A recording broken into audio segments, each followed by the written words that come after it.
دھان کے بعد کاشتہ گندم۔ دھان کے بعد کاشتہ گندم کو پہلا پانی بوائی کے 35 تا 45 دن کے بعد دیا جاتا ہے۔ چونکہ دھان کے بعد کھیت میں وتر زیادہ ہوتا ہے، اسی لیے پہلا پانی قدرے تاخیر سے لگایا جاتا ہے تاکہ زمین نرم رہے اور پودوں کی جڑوں کو ہوا کی مناسب فراہمی جاری رکھی جا سکے اور پودا زیادہ جڑیں اور شگوفے بنا سکے۔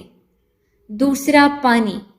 دھان کے بعد کاشتہ گندم کو دوسرا پانی بوائی کے 80 تا 90 دن بعد یعنی گوپ کی حالت میں لگایا جاتا ہے۔ تیسرا پانی۔ تیسرا پانی دانہ بننے کی ابتدا یعنی بوائی کے 125 تا 130 دن بعد دودھیا حالت میں لگایا جاتا ہے۔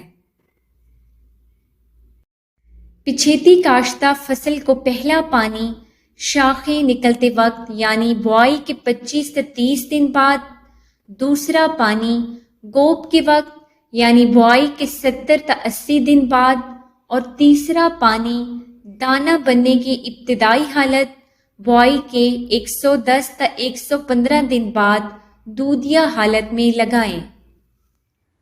مزید معلومات اور بروقت آگاہی حاصل کرنے کے لیے ساوی کے تمام سوشل میڈیا اکاؤنٹس اور ویب سائٹ کے ساتھ جڑے رہیے۔ شکریہ۔